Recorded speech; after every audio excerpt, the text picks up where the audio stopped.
Hello বন্ধুরা, welcome to my channel. তো আজকে আমরা ডিসকাস করব আরআরবি সেকশন কন্ট্রোলার যে নোটিশটা আউট হয়েছে ওইটার ব্যাপারে। এখনো ডিটেইল নোটিফিকেশন আউট হয়নি। ডিটেইল নোটিফিকেশন আউট হলে আমাদের চ্যানেলে আমরা খুব শীঘ্রই নিয়ে আসবো। আপাতত নোটিশটা যা বেরিয়েছে তার কথাই বলে দিচ্ছি। তো আরআরবি যে সেকশন কন্ট্রোলার এক্সামটা 2026 এর, এটা টেন্টেটিভ ডেট অ্যাপ্লিকেশন স্টার্ট হওয়ার হলো 15 জুলাই 2026। মোস্ট প্রবাবলি এই ডেটের কাছাকাছি অ্যাপ্লিকেশন তোমরা করতে পারবে। আর এর লাস্ট ডেট হলো 14 অগাস্ট 2026। আচ্ছা, এর এলিজিবিলিটিটা কি? এর এলিজিবিলিটিটা হলো 20 থেকে 30 ইয়ার্স অব্দি সবাই আবেদন করতে পারবে। আর যাদের রিল্যাক্সেশন আছে ওরা তো আরো বেশি পাবে। তো এবারে 2026 এর ভ্যাকেন্সিটা কুল বলা যাচ্ছে যে 119টা পদ খালি আছে। আমরা 2025-এ দেখতে পেয়েছিলাম টোটাল 368টা ভ্যাকেন্সি ছিল, কিন্তু এইবার তুলনামূলক তার থেকে কম পোস্টই এসেছে। কিন্তু এই পোস্টটাও কি আরো বাড়তেও পারে। তো এখানে স্যালারিটা দেখো, পে লেভেল তোমরা পেয়ে যাবে লেভেল 6, যেটার বেসিক পে হলো 35,400। কিন্তু এটা তোমাদের ইনহ্যান্ড স্যালারি না। ইনহ্যান্ড স্যালারি অ্যাপ্রক্সিমেটলি 60 to 65,000 বা এর থেকে বেশিও হতে পারে, কারণ এর মধ্যে অনেক অ্যালাউন্সেসও এড আছে। দেন তোমাদের এক্সামিনেশন ফিটা যেমন জেনারেল ক্যান্ডিডেটস এর 500 করে, কিন্তু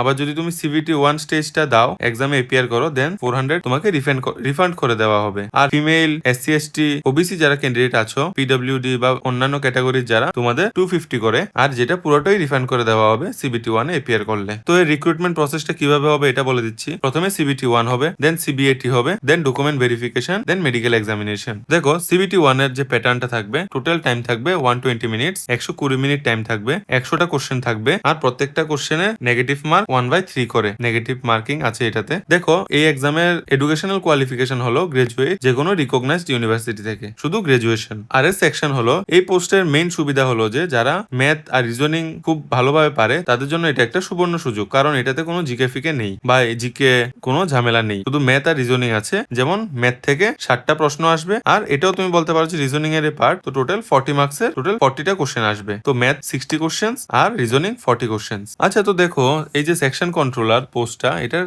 ওনাদের কাজটা কি? কাজটা বেসিক্যালি হলো যে ট্রেন মুভমেন্টটাকে মনিটর করা, তারপর ট্রেনের যে টাইমিং থাকে ওটাকে মেনটেন করা, সিগন্যাল বা স্টেশনের মধ্যে কোঅর্ডিনেট করা, ইমার্জেন্সি সিচুয়েশনকে হ্যান্ডেল করা, এবং স্মুথলি যে রেলওয়ে অপারেশনস আছে ওটাকে এনশিওর করা। দেখো এই চাকরিটা যদি পাও তোমরা, তোমাদের অনেক সুযোগ সুবিধা আছে এই চাকরিতে। যেমন এটা একটা কি সেন্ট্রাল গভর্নমেন্টের পার্মানেন্ট জব, ভালো স্যালারি আছে, ডিএ, এইচআরএ এবং বিভিন্ন অ্যালাউন্সেস তোমরা পাবে, মেডিকেল ফেসিলিটি পাবে, জব সিকিউরিটি আছে, এবং রেলওয়ে দিয়ে তোমাদের ট্রাভেলিং পাসও তোমরা পেয়ে যাবে। তো তোমাদের কাছে এটা একটা সুবর্ণ সুযোগ। তো বন্ধুরা, তোমাদের এই ভিডিওটা ভালো লেগে থাকলে আমার চ্যানেলটাকে সাবস্ক্রাইব করে দেবে। আমার চ্যানেলে এমন নোটিফিকেশন এবং স্টাডি ম্যাটেরিয়াল এবং বিভিন্ন এক্সামের সম্বন্ধিত সব রকম ইনফরমেশন, স্টাডি রিলেটেড যা কিছু আছে সবকিছু আমাদের একটা চ্যানেলে কমপ্লিট সবকিছু তোমরা পেয়ে যাবে। তো ফলো করতে থাকো আমার চ্যানেলটাকে। Thank you.